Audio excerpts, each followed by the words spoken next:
Hormuz খুলতে আমেরিকার মুখে কঠোর শর্ত ছুড়ে দিল ইরান। ইরানের শর্ত শুনে ট্রাম্পের চোখ কপালে। ইরান যুদ্ধ থেকে সম্মানজনক বিদায় চায় ওয়াশিংটন। জানাবো ইরান নিয়ে ট্রাম্পকেই চ্যালেঞ্জ ছুড়ে দিলেন নেতানিয়াহু। আগুনে ঘি ঢালল ইরান, সংঘাতের পথে ইরান আমিরাত। দর্শক শুনছিলেন সংবাদ শিরোনাম, এখন জানিয়ে দেব বিস্তারিত সংবাদ। তবে তার আগে অনুরোধ থাকবে এই ভিডিওটিতে একটি লাইক দিন এবং কমেন্ট করে জানিয়ে দিন আপনি কোথা থেকে বা কোন জেলা থেকে আমাদের সংবাদ শুনছেন এবং দেখছেন। একটা জলপথ, কিন্তু এটাই এখন হয়ে উঠেছে পুরো যুদ্ধের সবচেয়ে বড় দর কষাকষির জায়গা। বিশ্বের জ্বালানি সরবরাহের গুরুত্বপূর্ণ পথ হরমুজ প্রণালী খুলে দেওয়ার প্রশ্নে এবার এমন শর্ত সামনে আনলো ইরান, যা মেনে নেওয়া যুক্তরাষ্ট্রের জন্য মোটেই সহজ নয়। ওয়াশিংটন চায় হরমুজ খুলুক, আর তেহরান বলছে শুধু হরমুজ খোলার আলোচনা নয়, আগে বদলাতে হবে আমেরিকার আচরণ। অর্থাৎ প্রণালীর চাবি এখনো ইরানের হাতেই, আর সেই চাবি ফেরত দিতে তেহরান সামনে রাখছে একের পর এক কঠোর শর্ত। ইরানের সুপ্রিম ন্যাশনাল সিকিউরিটি কাউন্সিলের সচিব মোহাম্মদ বাগের জোলখাদর বলেছেন, যুক্তরাষ্ট্র আর কখনো ইরানকে হুমকি দিতে পারবে না এবং ইরান ও তার মিত্রদের সঙ্গে যুদ্ধ স্থায়ীভাবে বন্ধ করতে হবে। শুধু এটুকুই নয়, হরমুজ খুলতে ইরানের দাবিগুলো আরো বড়। প্রথমত, ইরানের বন্দরগুলোর ওপর যুক্তরাষ্ট্রের নৌ অবরোধ তুলে নিতে হবে। দ্বিতীয়ত, মধ্যপ্রাচ্য থেকে মার্কিন সামরিক বাহিনী প্রত্যাহার করতে হবে। তৃতীয়ত, যুদ্ধে ইরানের যে ক্ষয়ক্ষতি হয়েছে তার সম্পূর্ণ ক্ষতিপূরণ দিতে হবে এবং সবশেষ, ইরানের ওপর থাকা মার্কিন নিষেধাজ্ঞা তুলে নিতে হবে এবং বিদেশে আটকে থাকা ইরানের সম্পদ নিঃশর্তভাবে ছাড়তে হবে। আর সবচেয়ে বড় রাজনৈতিক শর্ত, যুক্তরাষ্ট্র কখনোই ইরানকে সামরিক হুমকি দিতে পারবে না। এই দাবিগুলো সামনে আসার পর হরমুজ ইস্যুতে চলমান আলোচনায় এখন নতুন মোড় নিয়েছে, কারণ ইরান ও ওমানের মধ্যে হরমুজ পরিচালনা নিয়ে আলাদা একটি সমঝোতার আলোচনা এগোচ্ছে। ইরানের পররাষ্ট্রমন্ত্রী আব্বাস আরাকচি জানিয়েছেন, নৌ চলাচল এবং বিশেষ করে কোন পথ দিয়ে জাহাজ চলবে এ বিষয়ে সমঝোতা প্রায় হয়ে এসেছে। তবে হরমুজ খুলে দেওয়া শুধু নৌপথ নির্ধারণের বিষয় নয়, এর সঙ্গে জড়িয়ে আছে যুক্তরাষ্ট্রের অবরোধ, নিষেধাজ্ঞা এবং ইরানের নিরাপত্তার দাবিও। আর এখানেই তৈরি হয়েছে সবচেয়ে বড় জটিলতা। যুদ্ধের আগে হরমুজ ছিল আন্তর্জাতিক নৌপথ, যুদ্ধের পর থেকে জাহাজ চলাচল ব্যাপকভাবে কমে গেছে। তবে ইরান এখন হরমুজকে শুধু একটি নৌপথ হিসেবে দেখছে না, তেহরানের কাছে এটি চাপ তৈরির সবচেয়ে বড় হাতিয়ার। আর যুক্তরাষ্ট্রের জন্য সমস্যাটা এখানেই। হরমুজ খুলতে হলে ইরানের সঙ্গে কোনো না কোনো সমঝোতায় যেতে হবে, কিন্তু তেহরানের বর্তমান দাবিগুলো মেনে নেওয়া মানে শুধু একটি জলপথ খুলে দেওয়া নয়, এর অর্থ হতে পারে যুদ্ধের পর ইরানের বড় ধরনের রাজনৈতিক ও কৌশলগত অর্জন মেনে নেওয়া। গত প্রায় 6 মাস ধরে চলতে থাকা যুক্তরাষ্ট্র ও ইরানের সংঘাত বর্তমানে এসে দাঁড় করিয়েছে এক নতুন মোড়ে। যে লক্ষ্য নিয়ে লড়াই শুরু হয়েছিল, যুদ্ধক্ষেত্রে তার বাস্তবায়ন নিয়ে এখন খোদ ওয়াশিংটনের নীতি নির্ধারণী মহলেই দেখা দিয়েছে নানা সমীকরণ। সামরিক শক্তির চরম প্রদর্শনী নাকি পর্দার পেছনের কূটনীতি, এমনই এক জটিল দোলাচলের মধ্য দিয়ে যাচ্ছে পেন্টাগন। মার্কিন সংবাদ মাধ্যম CNN এর এক চাঞ্চল্যকর প্রতিবেদনে উঠে এসেছে, ট্রাম্প প্রশাসনকে ইরানের সঙ্গে যুদ্ধ থেকে সম্মানজনকভাবে বেরিয়ে আসার পথ খোঁজার পরামর্শ দিয়েছেন যুক্তরাষ্ট্রের জয়েন্ট চিফস অফ স্টাফের চেয়ারম্যান জেনারেল ড্যান কেইন। শীর্ষ এই সামরিক কর্মকর্তার মতে, কেবল আকাশপথে বোমা বর্ষণ করে ইরানের মতো শক্তিশালী প্রতিপক্ষকে মার্কিন শর্তে চুক্তিতে আনা প্রায় অসম্ভব।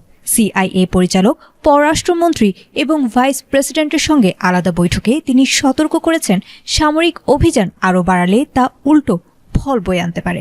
আধুনিক জেনারেল হাসপাতাল ও উন্নত প্রযুক্তি এবং অভিজ্ঞ চিকিৎসক দলের নিরলস প্রচেষ্টায় আমরা আছি আপনার পাশে। ডেল্টা হাসপাতাল, মায়ের মতোই যত্নশীল।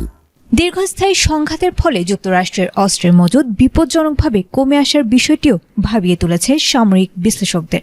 অন্যদিকে ইসরায়েল ও পেন্টাগনের একটি অংশ আগ্রাসী হামলার পক্ষে থাকলেও মধ্যপ্রাচ্যের মিত্র দেশগুলো ইরানের পাল্টা হামলার ভয়ে পিছু হটছে। বিশেষ করে তেল ও জ্বালানি অবকাঠামো রক্ষায় মার্কিন পদক্ষেপ নিয়ে তৈরি হয়েছে নতুন সংশয়। বড় ধরনের পদাতিক সেনা পাঠিয়ে স্থলযুদ্ধ করার ঝুঁকি ট্রাম্প প্রশাসনও নিতে চায় না। তাই হাজার হাজার মার্কিন সেনার জীবন ঝুঁকিতে না ফেলে এখন একটি প্রতীকী জয় বা রাজনৈতিক সাফল্য অর্জনের চেষ্টা করছে হোয়াইট হাউস। হরমুজ প্রণালী দিয়ে বাণিজ্যিক জাহাজ চলাচল স্বাভাবিক করার মধ্য দিয়ে সম্ভবত খুলতে যাচ্ছে মার্কিন বাহিনীর যুদ্ধক্ষেত্র থেকে কূটনৈতিকভাবে ব্যাকট্র্যাক করার পথ।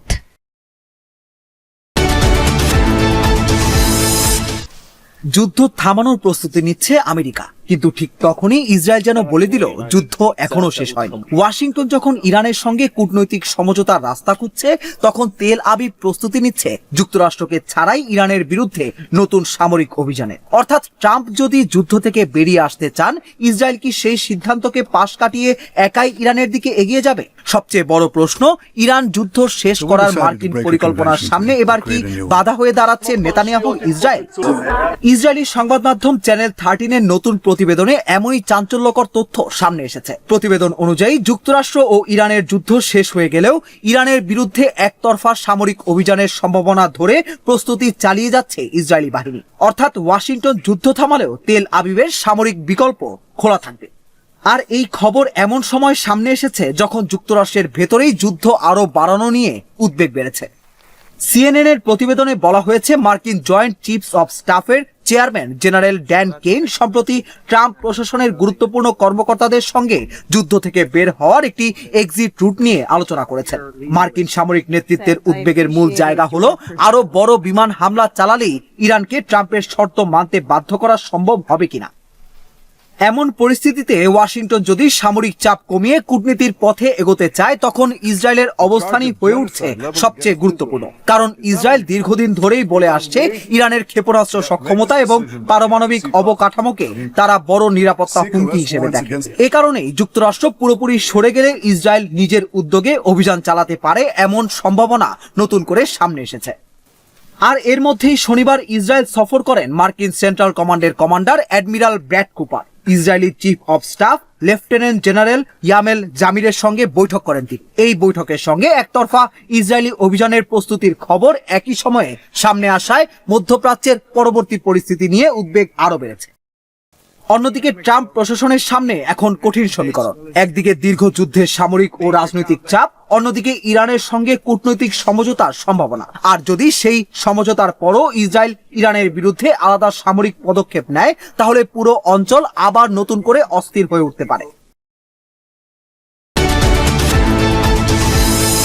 জ্বলন্ত আগুনে ঘি ঢেলে এবার কি নতুন সংঘাতের পথে ইরান? আবুধাবি হরমুজ প্রণালী পার হওয়ার সময় সংযুক্ত আরব আমিরাতের রাষ্ট্রীয় তেল কোম্পানি এডনকের একটি ট্যাঙ্কারে ইরান ক্ষেপণাস্ত্র হামলা চালিয়েছে বলে অভিযোগ করেছে আবুধাবি। শুধু তাই নয়, তেহরানের বিরুদ্ধে জলদস্যুতার অভিযোগ এনেছে দেশটি। এনডিটিভির এক প্রতিবেদনে বলা হয়েছে, শনিবারের এই ঘটনাকে ঘিরে হরমুজ প্রণালীতে নতুন করে উত্তেজনা ছড়িয়েছে।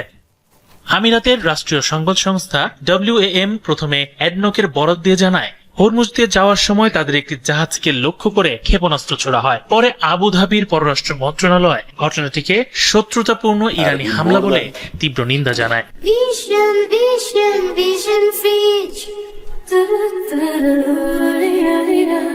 তবে ট্যাঙ্কারটির নাম বা ক্ষয়ক্ষতির বিস্তারিত প্রকাশ করা হয়নি। হরমুজকে ঘিরে এই উত্তেজনা একেবারে নতুন নয়। ইরান ও যুক্তরাষ্ট্রের চলমান সংঘাতের প্রভাব পড়েছে পুরো উপসাগরীয় অঞ্চলে। যুক্তরাষ্ট্রের ঘনিষ্ঠ মিত্র হিসেবে সৌদি আরব, সংযুক্ত আরব আমিরাত, কাতার, বাহরাইন ও কুয়েতও এখন বাড়তি নিরাপত্তা ঝুঁকির মধ্যে রয়েছে। এরই মধ্যে উপসাগরীয় দেশগুলোকে সতর্ক করেছে তেহরান। ইরান হুঁশিয়ারি দিয়ে বলেছে, এসব দেশের ভূখণ্ড বা সামরিক স্থাপনা ব্যবহার করে তাদের বিরুদ্ধে কোনো হামলা হলে সংশ্লিষ্ট দেশগুলোকেও পাল্টা হামলার মুখে পড়তে হবে।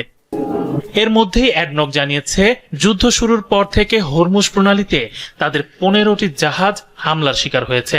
শুধু চলতি সপ্তাহেই 3টি জাহাজে হামলার ঘটনা ঘটেছে বলে দাবি করেছে প্রতিষ্ঠানটি। আবুধাবির অভিযোগ, বাণিজ্যিক জাহাজে হামলা করে ইরান হরমুজকে অর্থনৈতিক চাপ তৈরির হাতিয়ার হিসেবে ব্যবহার করছে। তাই হামলা বন্ধ করে প্রণালীটি সম্পূর্ণভাবে খুলে দেওয়ার আহ্বান জানিয়েছে তারা। অন্যদিকে তেহরানের অবস্থানও কঠোর। ইরানের বিপ্লবী গার্ড আগে সতর্ক করে জানিয়েছে, হরমুজ দিয়ে চলাচলকারী কোনো জাহাজ শত্রুদের সঙ্গে যুক্ত থাকলে কিংবা নির্দেশনা অমান্য করলে তার বিরুদ্ধে কঠোর ব্যবস্থা নেওয়া হবে। এদিকে উত্তেজনার মধ্যেই হরমুজ নিয়ে ইরান ও ওমানের মধ্যে আলোচনা এগিয়েছে। জাহাজ চলাচলের জন্য নির্ধারিত পথ দিয়ে দুই দেশ একমত হয়েছে বলে জানিয়েছে তেহরান। তবে হরমুজ পুরোপুরি খুলে দেওয়ার সিদ্ধান্ত এখনো হয়নি। ইরানের পররাষ্ট্রমন্ত্রী আব্বাস আরাকচি বলেছেন, প্রণালী পুরোপুরি খুলে দেওয়ার বিষয়টি যুক্তরাষ্ট্রের প্রতিশ্রুতি বাস্তবায়নের উপর নির্ভর করছে।